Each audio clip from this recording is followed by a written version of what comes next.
Hola, bienvenidas y bienvenidos a este curso de Políticas Sociales y Desarrollo. Políticas Sociales y Desarrollo. Vamos a tratar de vincular estos dos grandes conceptos, el concepto de política social y el de desarrollo durante este curso. Ese es el objetivo fundamental del curso. Pero no podemos evadir la realidad y la situación actual, de manera que yo me voy a permitir, a partir de lo que les voy a mostrar, tratar de empezar a vincular estos dos grandes conceptos. Vamos a compartir pantalla y entramos a nuestro tema, que es el concepto de cultura, el concepto de virus, el concepto de desarrollo.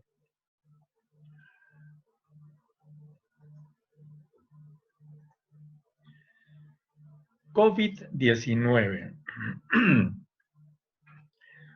es un vocablo que ha buscado difundir la Organización Mundial de la Salud para evitar aquello de la gripe asiática o la enfermedad aviar o de los murciélagos o como se llame, para evitar que se vincule políticamente o discriminativamente el nombre de los virus a determinados países, etnias, etc. Entonces, se le prefiere llamar COVID-19, que es una contracción de las palabras corona, virus y disease, que es enfermedad en inglés. Y 19, que representa el año en que surgió el brote, que se informó a la Organización Mundial de la Salud el 31 de diciembre del 2019. Bueno, la historia del ser humano, a partir del momento en que se vinculó con los animales, porque hay una época en que el ser humano estaba solamente en sus familias, en sus tribus, y no tenía relación con los animales. Pero a partir del momento que se vincula con el resto de los seres vivos del planeta, se produce una historia de combate. Hay muchos libros ya editados acerca de este tema de los asesinos de los humanos. ¿Y quiénes son los asesinos de los humanos? Pues el más conocido históricamente es el Yersinia pestis, el bacilo que se transmitió a través de las pulgas, de las ratas, y que se denominó la peste negra el año 1300. Luego tenemos el variolavirus, la viruela terrible, mató a 300 millones de personas. Bueno, la peste negra mató al 40% de la población de Europa. El sarampión acabó con 200 millones y la vacuna recién se obtuvo en 1963. La gripe española mató, ya ven, eso es lo malo de vincular. Esa gripe no fue española. Si se quiere, fue norteamericana, porque la llevaron los soldados norteamericanos de la Primera Guerra Mundial cuando invadieron Europa. Pero le llamaron gripe española. Esa gripe española mató a 100 millones de personas. El ébola, más reciente, en África, mató a 12.000. El HIV, SIDA, ha matado a 35 millones. Y la letalidad de este virus, sin medicamentos, sin tratamiento, llega al 80%. La letalidad del ébola llega al 50% y a veces hasta el 60%. Y luego pues tenemos el SARS y el CoV, que ya son más cercanos y que los estamos viviendo. El ébola Es un virus transmitido al ser humano por animales salvajes y se propaga en las poblaciones humanas por transmisión de persona a persona. Su tratamiento de apoyo precoz con rehidratación y el tratamiento sintomático más o menos se aplica, pero en realidad no hay ningún tratamiento aprobado hasta ahora que neutralice el virus de forma demostrada. Es terrible, porque produce hemorragias y uno se muere hemorrágicamente. El ébola de Marburgo y los virus ébola y de Marburgo relacionados provocan fiebres hemorrágicas, un sangrado intenso, una insuficiencia orgánica que frecuentemente causa la muerte. Es muy rápido este virus en su acción. Ambos son originarios de África y viven en animales anfitriones y pueden propagarse de persona a persona mediante el contacto con líquidos corporales, a diferencia del COVID-19, que no se propaga a través de líquidos. Bueno, sí se podría decir, a través de un fluido, las famosas gotículas, ¿no es cierto? Pero no es igual la propagación que la del ébola.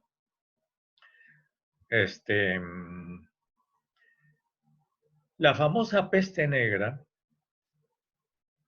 produjo un terrible pánico en Europa. Los médicos no sabían qué hacer. Los reyes, príncipes y princesas, señores, siervos, esclavos murieron por igual. Se carecía de tratamientos y remedios. Los curas se aterrorizaron. Recuerden que era la época de la Edad Media. La Iglesia Católica dominaba el mundo cristiano. Y cuando los curas se aterrorizaron, se negaron a darle extrema unción, los santos óleos, a los moribundos. Y eso fue terrible, porque en aquella época se pensaba que si no te daban los santos óleos, te ibas al infierno. Entonces los fieles de estos sacerdotes se sintieron traicionados. Y ahí empezó la separación entre la Iglesia Católica y las masas, que sería parte del término de la Edad Media.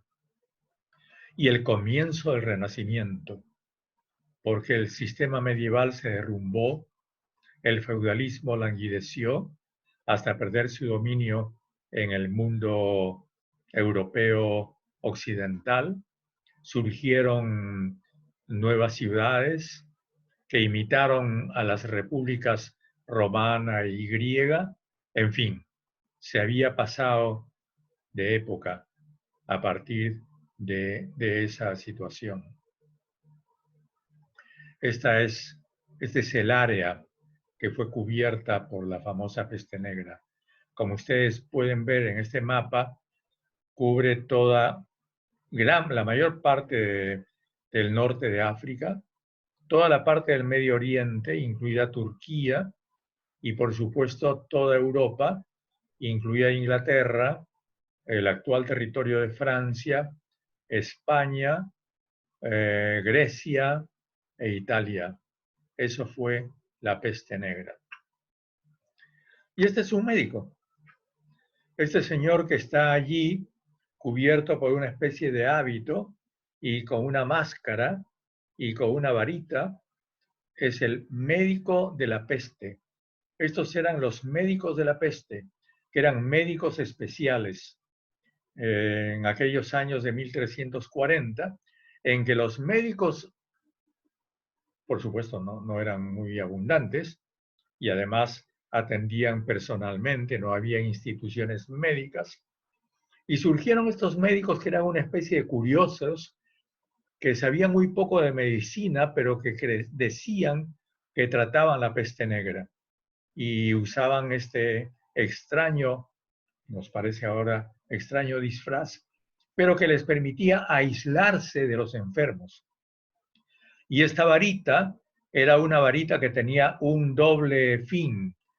El primer fin era mantenerse a la distancia adecuada de los enfermos y el segundo fin era castigarlos, porque los enfermos pedían que se les castigue, porque ellos creían que habían cometido un pecado y por eso habían sido castigados por Dios y preferían pagar aquí en la tierra sus pecados antes que pagarlos en el infierno. Esta es la famosa máscara de la peste negra que usaban los médicos. Es un gran pico de cuero y dentro del pico habían olores perfumes para neutralizar los terribles olores que, como ustedes imaginarán, se desprendían de los cadáveres que por cientos o por miles eran acumulados en esa época. Y aquí tenemos un grupo de médicos de la época, médicos de la peste negra. Y aquí también tenemos una procesión, gracias a la BBC, que nos proporciona todos estos grabados históricos de un sepelio, de una persona probablemente muy importante, porque que parece que no está muerto, sino está enfermo solamente, porque la verdad es que los muertos comunes nadie los enterraba. Se enterraban por montones en fosas comunes.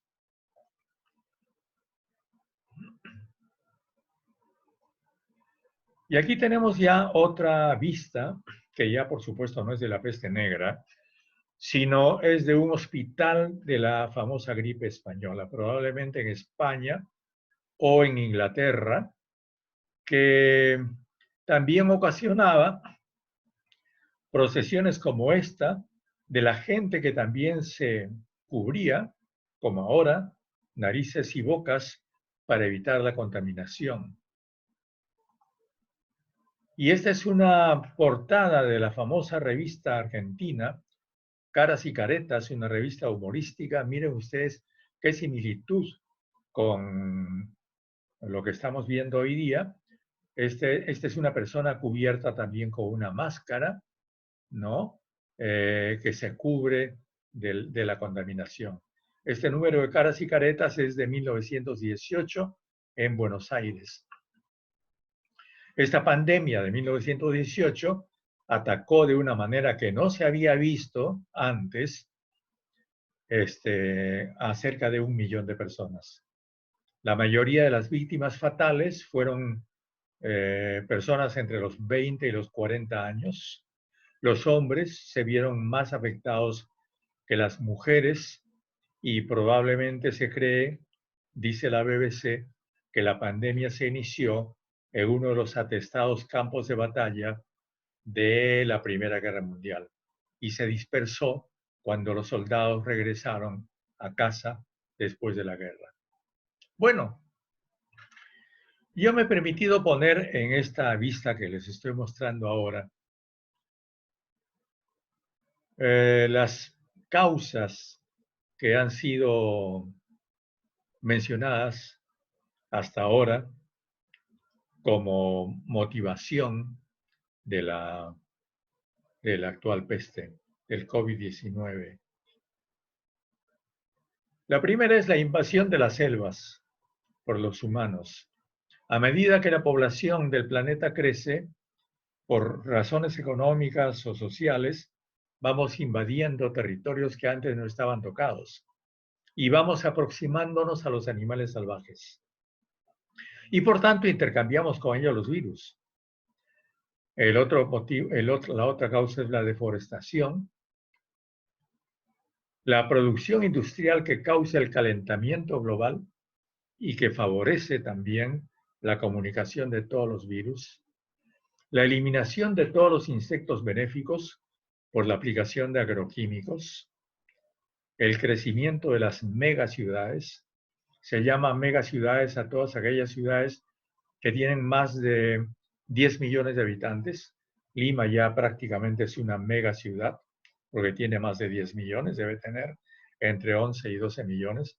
Y el problema es que entonces en estas ciudades se producen amontonamientos de gentes y no existe una distancia entre todos en mercados, en conciertos, en restaurantes, en buses, en trenes. Hay permanentemente un apretujamiento de gente y ahí es donde intercambiamos virus. Están también los gigantescos cruceros de placer. Hoy día tenemos barcos inmensos que reúnen 2.000 o 3.000 turistas. Y el otro fenómeno es la cría industrial de aves, vacas, salmones, cerdos, que son animales que nosotros agrupamos y torturamos antes de comerlos. Pero antes de comerlos están apretujados. Y entonces, para que no se contaminen y para que no se mueran, los atiborramos de hormonas, de antibióticos y de una serie de medicinas, de medicamentos que disminuyen su capacidad de inmunidad y la nuestra también. Entonces, en realidad, si allá por los años 90 aplaudimos la globalización, ahora nos preocupamos por la globalización, porque recién estamos descubriendo que esta aldea ya estaba superpoblada cuando empezó la globalización. Ahora sobrepasa los 7.200 millones de habitantes. Y las proyecciones poblacionales demográficas señalan que puede llegar hasta los 12.300 millones el año 2100. Y la pregunta es, ¿habrá alimentos suficientes para todos? ¿Podemos eliminar todos los desechos que produciremos? ¿Podemos caber todos en esa superficie? ¿Qué va a pasar con Mumbai, con Ciudad de México, con Lagos, con Sao Paulo, con Lima, que son ciudades ya monstruosas, incontrolables, donde el orden es imposible? Sin embargo, un estudio liderado por el demógrafo de Naciones Unidas, Patrick Garland, y el estadístico y sociólogo de la Universidad de Washington, Adrian Raftery, que fue publicado por una revista muy seria, que es la revista Science, prevé que solo hay un 30% de probabilidades de que la población de la Tierra deje de crecer este siglo, porque la población subsahariana, es decir, la parte de África que está debajo del Sahara, seguirá creciendo. Esto lo digo porque hay muchos demógrafos que cuestionan esa tesis malthusiana de que, bueno, la población de la Tierra va a crecer y crecer porque dicen hay elementos que no estamos tomando en cuenta, que los hogares de los países avanzados tienen cada vez menos hijos, los hombres y las mujeres son cada vez menos fértiles y entonces parece que la propia naturaleza está empezando a controlar el crecimiento de la población. Pero lo que dicen estos otros demógrafos que acabo de citar es que sí, claro, eso está bien, es cierto, pero ¿qué sucede con la población subsahariana? Sigue con su crecimiento explosivo de antes. Ahí pues entonces hay que tener en cuenta que es una cosa muy interesante y los demógrafos conocen mucho de esto, la teoría de la transición demográfica que han formulado varios teóricos, Warren Thompson, Kingsley Davis, Frank Wallace Nottestein, en fin. Esta teoría de la transición demográfica estudia precisamente los temas que hemos dicho. ¿Cuál es la relación entre la tasa de natalidad y la tasa de mortalidad? Pero sobre todo trata de establecer una relación entre los cambios demográficos y los cambios socioeconómicos.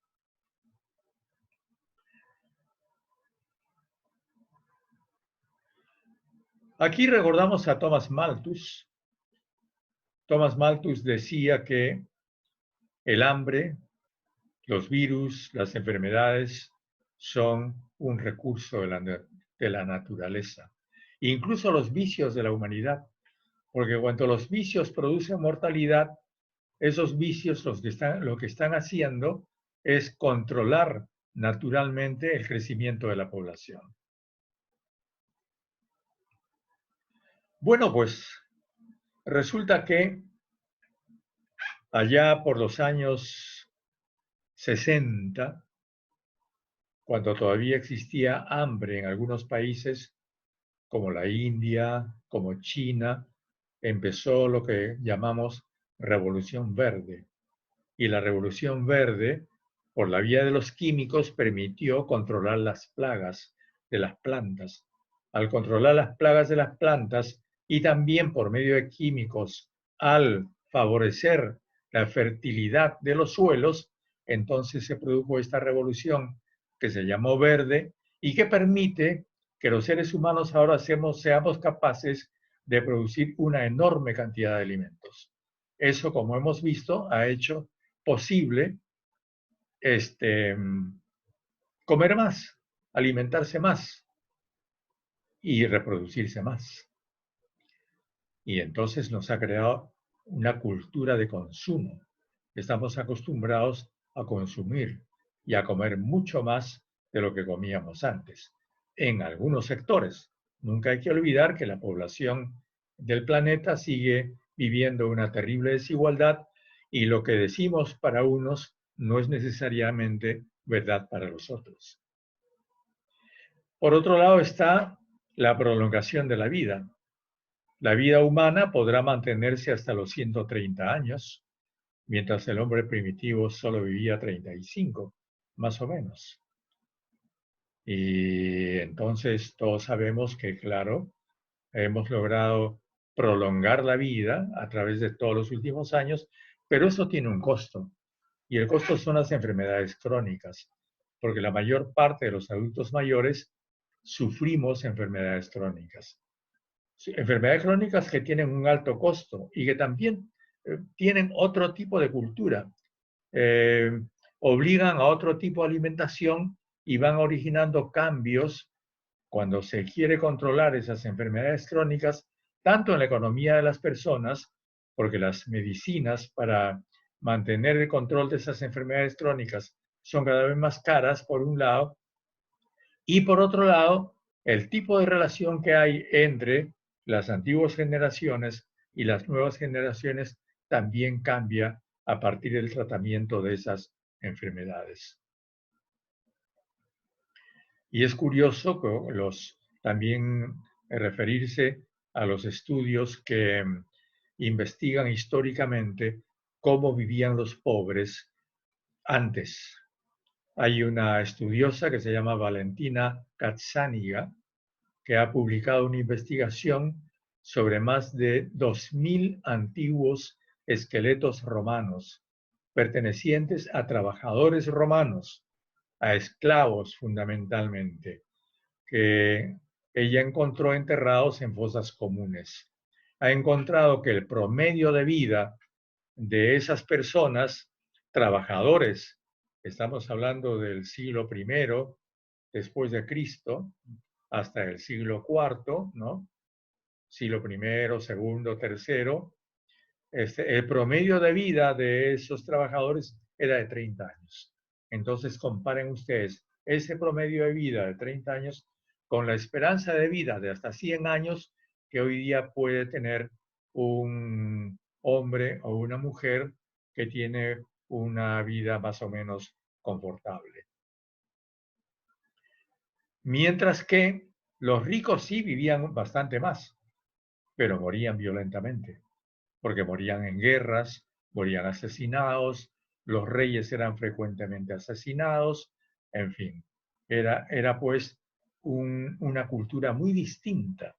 Y ya que estamos hablando de cultura, tenemos que diferenciar lo que era la cultura antes de la aldea global y antes de la edad moderna y lo que es la cultura ahora en la época de la que nosotros llamamos globalización. Y ahora, en esta época, estamos produciendo, yo diría que 3 fenómenos simultáneos. Primero, hay una expansión de la especie humana en todo el planeta. y esa expansión continúa. Luego, hay cada vez mayores diferencias económicas y sociales entre los humanos que dan lugar a culturas distintas, porque una es la cultura de la gente que tiene altos ingresos y otra es la cultura de la gente que tiene medianos ingresos y otra la que tiene bajos ingresos. La cultura de la clase media puede ser claramente diferenciada en cualquier país de la cultura de la clase alta y por supuesto la de los pobres. Y el otro fenómeno es el que ya al cual nos hemos referido, que es el de la prolongación de la vida humana. Y a propósito de los pobres, he traído yo algunos datos que nos dan a conocer las condiciones en que viven muchas personas que hoy día forman parte de una cultura ignorada en el mundo, que es la cultura de los sin hogar. Porque claro, siempre ha habido gente sin hogar en el mundo. Lo que sucede es que ha habido dos acontecimientos últimamente. Primero, que ha crecido la cantidad de gente que no tiene casa, que vive en la calle. Hablamos de un crecimiento cuantitativo. Y por otro lado, ha cambiado la calidad de esa gente, porque antes, cuando uno hablaba de un sin hogar, el clásico homeless inglés, que es una especie de vagabundo, que no trabaja, no. A veces también lo identificamos con la drogadicción, en fin. Pero ahora eso ha cambiado. Ahora encontramos que hay muchos profesionales, mucha gente que tiene trabajo, pero que vive en la calle. Aquí les he puesto algunos datos de mayo de este año sobre Europa. En Europa, cada noche, 700.000 personas duermen en la calle. Alrededor de 1.600 millones habitan en casas inadecuadas y 900 millones en asentamientos informales o campamentos. Y estas últimas cifras ya son tanto en países pobres como en países ricos. Como lo ha mostrado recientemente The New York Times en unas crónicas sobre Barcelona, los sin casa son ahora en Barcelona, ¿no? Arquitectos, ingenieros, especialistas en informática, profesionales calificados, empleados privados. Lo que pasa es que ellos no ganan los salarios suficientes para pagar los altísimos alquileres que existen allí y entonces se ven obligados a vivir en la calle. Pero eso también sucede en Miami y en otras ciudades de los Estados Unidos, donde hay profesionales que viven en casas rodantes o en autos abandonados o en sus propios autos y trabajan. Entonces es un nuevo tipo de sin hogar. Eso ha dado lugar a la cultura del sin hogarismo.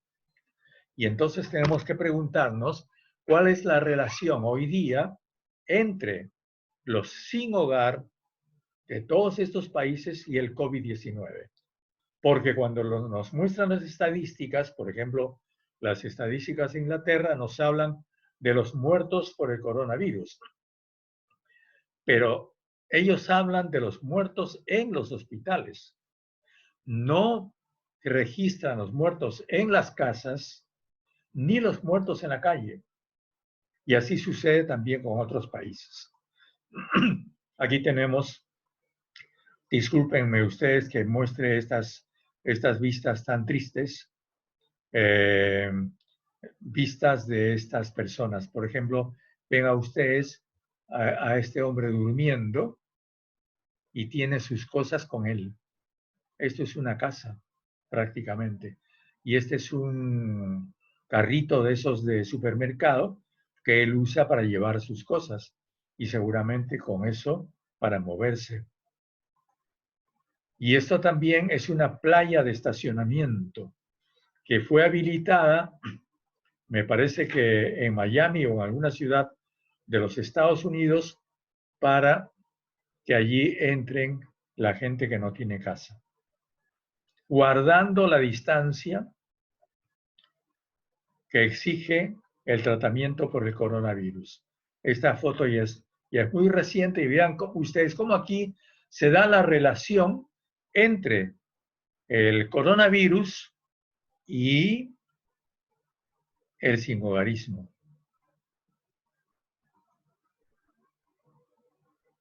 Este refugio que nosotros hemos mostrado aquí fue después clausurado, pero ha sido reiniciado y el estacionamiento ha sido dividido en rectángulos y pues esto será hasta que, provisionalmente, hasta que se consiga una nueva casa, un nuevo establecimiento, que por supuesto ustedes saben que nunca a veces se encontrará. Aquí tenemos otra calle, esto es en Miami ya. Hay una persona durmiendo a pierna suelta, allí en la vereda. Tenemos el mismo triste cuadro. Y aquí una señora cargando su casa, igualito al señor que vimos que tenía al lado un carrito de supermercado. Esta también tiene algo parecido y aquí lleva toda su casa. Esto también es en Miami. Y lo mismo vemos aquí. Esto me parece que es, no sé si es en Brasil, es una persona ya prácticamente con una casa en una plaza. ¿Qué es lo que nos está diciendo todo eso y qué es lo que ha salido a relucir ahora con el coronavirus? Hay varias culturas que han sido descubiertas. El coronavirus ha sido una especie de telón que al descorrerse nos ha mostrado tales como somos. Ha mostrado lo mejor que somos y también lo peor que somos. Yo prefiero empezar por lo mejor, la cultura de la generosidad. Ayer hemos felicitado a las enfermeras. ¿Se imaginan ustedes el riesgo que las enfermeras de todo el mundo están corriendo hoy día? Entonces ellas están siendo leales a su vocación profesional y son unas combatientes que arriesgan su vida a cada minuto. Los médicos, los policías que han tenido que salir a la calle a controlar a la gente, los soldados muy jóvenes, muchos de ellos, que han debido salir también con riesgo de su salud y de su vida. Los bomberos, que están haciendo muchas veces de médicos o de paramédicos, por cuando tienen que atender al llamado desesperado de la gente que les pide que acudan. Hay médicos voluntarios que han concurrido a Nueva York al llamado angustioso del alcalde de esa ciudad, porque cuando los hospitales colapsaron, no había médicos suficientes. Entonces, yo digo, pocas veces en la historia humana se han registrado batallas para defender la vida y no para causar la muerte. Esta es una batalla en la que hay un conjunto de personas, miles de personas, que están entregando su vida por nosotros. Y eso nunca debemos olvidarlo. Eso ha manifestado lo mejor de la sociedad. Pero también tenemos lo peor. Y entre las cosas peores, la cultura de la discriminación. Porque recientes estadísticas nos muestran que, por ejemplo, en Inglaterra, los afrodescendientes tienen 4 posibilidades más que los que no son afrodescendientes de morir por efecto del coronavirus. Simplemente porque sus condiciones sociales no les permiten conseguir tan rápidamente, incluso en un país que tiene una NHS, un sistema de seguridad social como el que tiene Inglaterra, aún así no están en condiciones iguales al resto de la sociedad. Seguramente que ustedes han visto en internet o en los diarios en los últimos días el nombre de Nicole Sirotek. ¿Saben quién es Nicole Sirotek o Sirotek? Es una enfermera de Estados Unidos que fue de Nevada a Nueva York. La llamaron para apoyar la emergencia, estuvo también allí trabajando y se dio cuenta de que la negligencia con los afrodescendientes y con los latinos y los llamados hispanos es terrible y a veces intencional. Y ella dice que cuando intercedió por el tratamiento de sus pacientes hispanos y afroamericanos, fue retirada de inmediato de los casos. Fue testigo de hechos médicos terribles. Y entonces textualmente dijo, no les importa lo que les está pasando a estas personas y solo tengo que seguir viéndolos morir. Ella narra que un anestesiólogo intubó de manera incorrecta a un paciente y cuando le avisaron al médico encargado, este se negó a creerlo. Demoró 5 horas antes de que una radiografía confirmara la equivocación. Finalmente, el paciente murió. Era afrodescendiente. Otro contagiado recibió de manera errónea compresiones torácicas y murió. Y a otro le dieron la insulina incorrecta y falleció. Esto sucedió en el hospital de Elmhurst, en Queens. Ella pidió ser trasladada a otro hospital y denunció públicamente esto, y el video en que ella lo denuncia ha sido publicado en muchos diarios del mundo. Yo tomo la publicación que ha hecho El Tiempo de Bogotá. Entonces, pues, existe una cultura de la discriminación, una cultura de la negligencia, que también se ha mostrado, desgraciadamente, en estos días. Y también una cultura de la irresponsabilidad. Casi no quiero perder tiempo narrando esto, ustedes saben a qué me refiero. Es decir, a todas aquellas personas que no teniendo necesidad de salir a la calle, salen. Porque obedecen a un impulso extraño de indisciplina, arriesgando su vida, arriesgando la vida de los otros y arriesgando la vida de las personas que salen precisamente a mantener el orden. Hay también la cultura del egoísmo. La cultura del egoísmo. Estos días se ha hablado mucho de la Organización Mundial de la Salud. El presidente de los Estados Unidos, señor Trump, ha amenazado con cortar el financiamiento de los Estados Unidos a la Organización Mundial de la Salud. Y uno pensaría, caramba, qué pena, terrible que Estados Unidos le quite el financiamiento. Uno piensa que es mucha plata lo que le da a Estados Unidos a la Organización Mundial de la Salud. Pero cuando uno entra a los datos reales, se va a encontrar con que la Organización Mundial de la Salud tiene 4.422 millones de dólares de presupuesto anual para 190 países. Eso significa que cada país tiene 23 millones de dólares para que la OMS se encargue de él. 23 millones de dólares no es nada.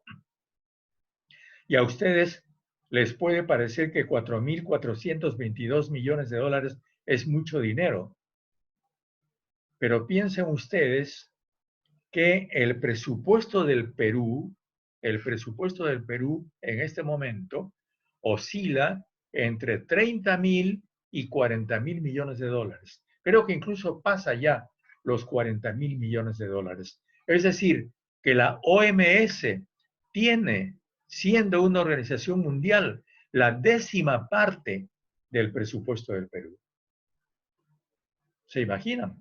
Entonces, la salud no es la limosnera solamente en el Perú, también es la limosnera en el mundo.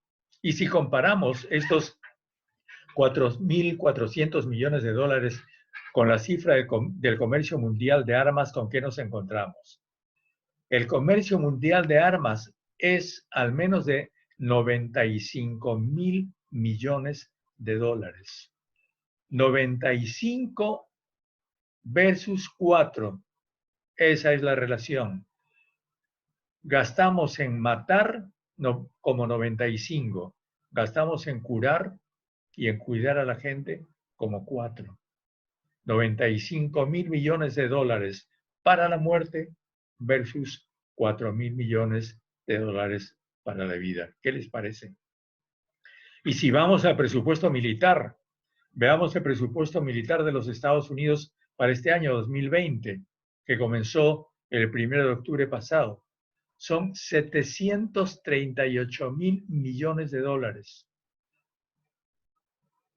Entonces, los Estados Unidos se quejan de la OMS cuando ellos gastan 700.000 millones de dólares en armas, que es el negocio de la muerte. Estas son cifras del CIPRI, que es el Instituto Internacional de Investigación de la Paz de Estocolmo. Entonces, allí vemos que está primando en el mundo todavía la cultura de la muerte y la cultura del egoísmo. Pero también encontramos la cultura del amor. ¿Por qué tenemos que referirnos solamente a lo malo? Refirámonos también a lo bueno. Y sucede que en algunos países se agotaron las mascotas. La gente ha comprado mascotas hasta agotarlas. Hay una adopción masiva de mascotas, seguramente porque no hay mejor compañía que la de un animal, como un perro o un gato, o cualquier mascota doméstica. Porque se cree, aunque ojo, esto no está totalmente comprobado, que los animales no pueden ser contagiados con el COVID-19. Y los habitantes de Nueva York entonces se volcaron a las casas de adopción de mascotas y arrasaron con los perros y los gatos. Y las casas de adopción que existen en ese país, en el Perú también tenemos algunas, se encontraron con que ya no tenían mascotas para dar en adopción. Hay también algunas noticias buenas, como que el alcalde de Nueva York, ojalá que cumpla esto, ha prometido que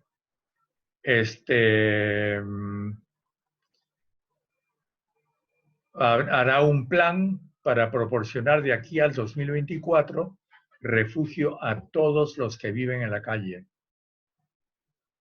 A todos los que viven en la calle. Eso es parte de su programa municipal que se llama Homestat. Y quisiéramos que este tipo de programas existan también en otras ciudades, como París, como Londres, como Miami, y ¿por qué no? ¿Por qué no como Lima? Y refinámonos un poquito para ir terminando la exposición y que no sea demasiado larga al caso peruano. Veamos el Perú. El Perú tiene como presupuesto del sector público para el año fiscal 2020 177.367 millones de soles. 177.000 millones de soles. ¿Cuánto es el presupuesto de salud? ¿Cuánto fue el presupuesto de salud ejecutado de 2019? Digo esto ¿por qué? Porque a veces no tenemos que creerle mucho al presupuesto inicial de apertura, que es la cifra que acabo de dar. Porque sucede que ese presupuesto inicial de apertura no es igual al que se va aplicando durante el año, y mucho menos al que se da al terminar el año, porque a veces no se gasta lo suficiente, se devuelve al tesoro público, hay una gran ineficiencia en el gasto, o también los desembolsos del Estado no son suficientes porque no se recoge la cantidad de impuestos que se creyó que se iba a recoger. Por eso es que siempre se habla de presupuesto. Es presupuesto. Se supone antes lo que se va a tener. ¿Sí? Bueno. Entonces, teniendo en cuenta esto, vamos a Vamos a ver estas cifras. El presupuesto de salud ejecutado del 2019 fue de 6.000 millones de soles. Comparen ustedes eso con los 177.000 millones. Es decir, nos encontramos con la 30ª parte del presupuesto. Una vez más, no solamente la salud es la dama limosnera en el mundo, sino también la dama limosnera en el Perú. Y además, cosas terribles, como que cuando vemos las cifras de transparencia fiscal, nos vemos que el 2019 se dejó de ejecutar la 3ª parte de lo que se había programado, como si nos sobrara para la salud. Y también todos sabemos el problema que representa E-Salud, cuyo presupuesto es de 12.000 millones de soles, que además se van a ver recortados este año porque se ha empezado a despedir a muchos trabajadores que cotizaban. Hay una información que se publicó la semana pasada acerca de que 20.000 empresas ya han pedido autorización para aplicar la suspensión perfecta. Es decir, no les van a pagar a sus trabajadores. Lo cual da como cifras, se calcula que 200.000 trabajadores no van a recibir salario ni sueldo y por tanto no van a cotizar a E-Salud. Y los empresarios tampoco. Y vamos a tener, aparte de los problemas que ya tiene salud, una carencia de recursos tremenda. Y hay otra cosa que no puedo dejar de decir, aparte de esta cultura del egoísmo y cultura de la escasez o cultura de la ineficiencia, tenemos también, una vez más, la cultura de la desigualdad. Porque a propósito del Día de las Enfermeras, veamos cuánto es el salario promedio para un puesto de licenciado o licenciada en enfermería en el Perú. Según cifras, según la guía salarial 2018 para el Perú, es un salario de 1.600 soles al mes. Mientras tanto, ¿cuánto gana un alto funcionario de la administración pública en el Perú? Puede sobrepasar tranquilamente los 40.000 soles mensuales, sin considerar los sueldos extras que recibe por gratificación, etcétera, etcétera, etcétera. Y el salario promedio de un ejecutivo intermedio, no de un alto ejecutivo, porque nadie sabe lo que los altos ejecutivos ganan, el salario de un ejecutivo intermedio que declara impuestos de la empresa privada sobrepasa hoy día los 37.000 soles en el Perú. Entonces comparen ustedes esos 37.000 soles con los 1.601 soles que ganan las personas que en este momento están arriesgando la vida por nosotros. Y lo otro es lo que tiene que ver con la situación de la población. Tenemos una diferenciación tremenda. En el Perú tenemos unos 6 millones de hogares, según el INEI. De esos 6 millones, casi la mitad son familias nucleares, o la 1/4 parte son familias extensas, y hay otra pequeña parte de familias unipersonales. Hay 2 millones de hogares que tienen por jefa a una mujer, viuda o soltera. Y bueno, en las viviendas, en las cuales también hay una gran desigualdad, porque encontramos desde viviendas de lujo en los barrios ricos de Lima hasta las viviendas indescriptibles de los cerros de Lima. ¿Qué puede suceder en el encierro? Cuando una familia limeña o provinciana o una familia peruana está encerrada. ¿Qué es lo que pasa con esa familia encerrada? Bueno, significa que la madre, el padre y los hijos comparten el día y la noche.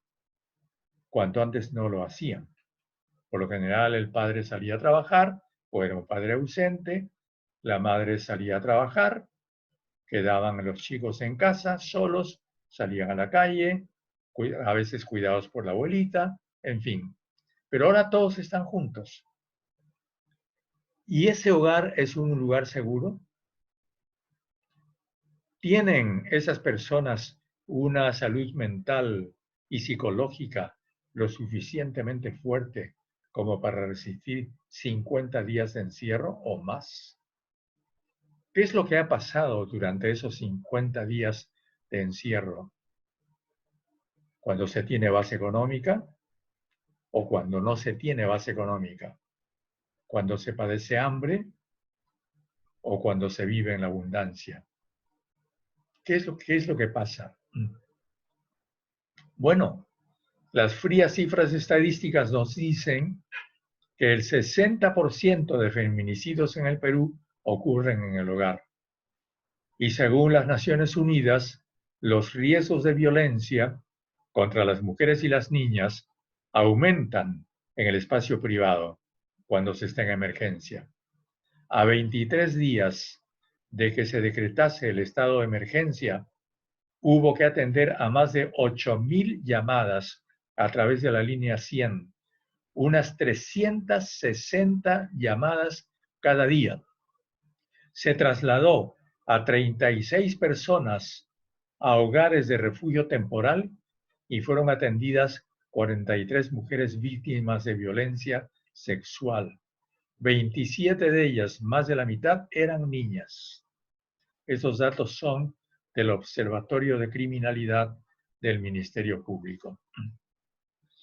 En lo que va del año 2020, durante enero y febrero, hubo 32 feminicidios y 120 tentativas de feminicidio, en su mayoría perpetradas en el domicilio de la víctima o el domicilio común y dentro de una relación de convivencia conyugal. El hogar es el lugar más seguro para evitar el contagio y la propagación del virus, pero no lo es para las mujeres que conviven con un agresor o potencial agresor. Y además hay datos muy curiosos que ya se refieren no solamente a la situación de Perú, sino a la situación mundial. Yo he recogido dos datos, uno de China y el otro de Buenos Aires. En China, en la ciudad china de Xi'an, aumentaron las demandas de divorcio tras el periodo de cuarentena obligatoria. En Buenos Aires, solo en marzo de 2020, se registraron 324 oficios de inscripción de divorcios, a razón de 10 por día. Entonces, se comenta humorísticamente, ¿no? Dos extremos están a la orden del día: los divorcios, pero también los nacimientos. Porque en condiciones de encierro, aparte de la violación, desgraciadamente, de las niñas, a veces por los familiares, también hay relaciones sexuales prematuras. Y pues habrá probablemente una generación del COVID-19 engendrada durante los días de encierro. Y ese será también un problema cultural, porque tampoco la sociedad está preparada para eso. Y otra dimensión social y económica que no debemos olvidar cuando hablamos de este tipo de hogares es que muchos de ellos son hogares de pequeños comerciantes, porque solo en Lima metropolitana se concentran unos 300.000 comerciantes, de los cuales más del 70% son mujeres. Aproximadamente 3 de 4 ambulantes son mujeres. En cambio, solamente un 25% de hombres son comerciantes y tienen solo educación primaria o máximo secundaria. Una minoría de los ambulantes tiene educación superior. Muy bien. Finalmente, quiero dejar varios temas para la conversación, para la discusión. ¿Cómo será la vida después del COVID-19? Sabemos que los buses deberán transportar menos pasajeros. Solamente se podrá ir sentado, ya se dijo. Los mercados deberán ser ampliados. No se podrá permitir, aún después de la cuarentena, nuevos amontonamientos y aglomeraciones. ¿Cómo serán las barberías y las peluquerías? Los barberos y peluqueros se volverán a aproximar a sus clientes, respirándolos en la cara.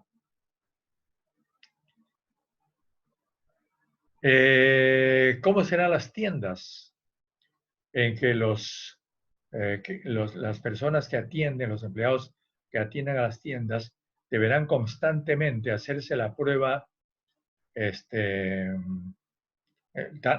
tanto las dos pruebas, tanto la prueba rápida como la otra, para poder demostrar que no tienen el coronavirus? ¿Cómo trabajarán los oftalmólogos, los oculistas, las enfermeras, los dentistas, que tampoco podrán acercarse a los pacientes?